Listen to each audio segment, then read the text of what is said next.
अच्छी तरह से हमको यहाँ पे गाइड किया। हमारे एनएसएस के वॉलंटियर्स यहाँ पे आए हुए हैं और सर पाटिल सर और जो दूसरे सर थे दोनों ने बहुत अच्छी तरह से हमको गाइड किया।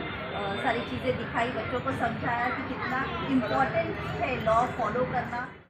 मैं एनएसएस की असिस्टेंट पीओ हूँ खालसेकर कॉलेज की तरफ से, और हमको जीआर आया हुआ था कि पुलिस और सिटीजन्स के बीच में जो रिलेशनशिप डेवलपमेंट के लिए उसलिए हम लोग आज यहाँ पे आए थे। और आज यहाँ पे आने के बाद हमारे वॉलंटियर्स को, जैसे आप देख सकते हैं सारे मेरे वॉलंटियर्स है, इनको बहुत अच्छी तरह से हमको गाइडेंस किया गया। यहाँ पे बताया गया कि रूल्स रेगुलेशंस फॉलो कैसे करने चाहिए, कितने डिपार्टमेंट्स होते हैं एनएसएस के, सॉरी पुलिस स्टेशन के, और उनका वर्किंग स्टाइल जो भी है वो सारी चीजें बताई गई।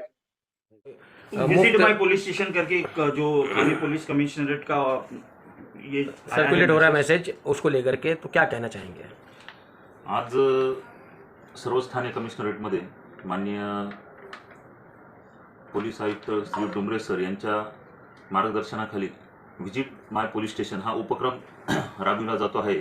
त्या अनुषंगाने आज मुंब्रा पोलीस स्टेशनला आम्ही या कार्यक्रमाचे आयोजन केले आहे। या कार्यक्रमाअंतर्गत पोलीस स्टेशन हद्दीतील सिनियर सिटीजन्स असतील, प्रतिष्ठित नागरिक असतील, किंवा शालेय विद्यार्थी असतील, किंवा इतर काही सामाजिक संस्था असतील, तर अशा सर्व नागरिकांना पोलीस स्टेशनला बोलावून पोलीस स्टेशनचं कामकाज कसं चालतं याबाबत आम्ही किंवा आमचे पोलीस स्टेशनचे सर्वच अधिकारी कर्मचारी पोलीस स्टेशनबद्दल माहिती देत आहेत।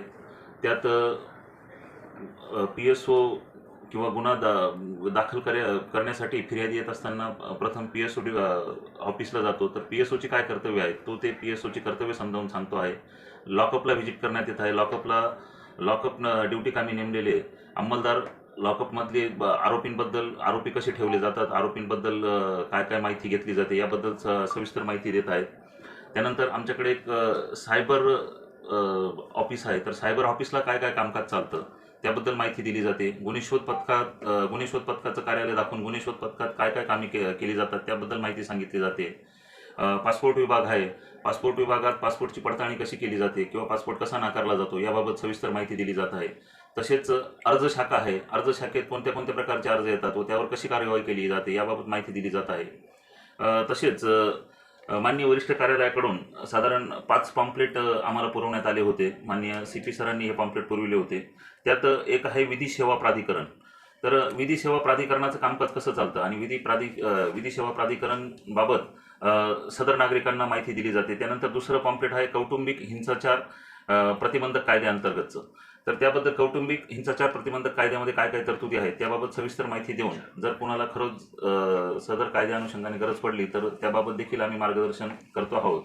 तसंच लोकन्यायालय ही एक कन्सेप्ट आहे। लोकन्यायालयाचं कामकाज कसं चालतं, लोकन्यायालयात कशा कशा तक्रारींवर तडजोड केली जाते याबाबत आम्ही नागरिकांना लोकन्यायालयाची कन्सेप्ट समजावून सांगत आहोत। तसेच पोलीस स्टेशन हद्दीत मोठ्या प्रमाणात सिनियर सिटीजन्स असतात, तर सिनियर सिटीजनचे अधिकार काय आहेत, सिनियर सिटीजनच्या अधिकारांना काही बाधा आली तर त्याच्यावर काय कार्यवाही केली जाते याबाबत आम्ही सिनियर सिटीजनला डिटेल माहिती सांगत असतो।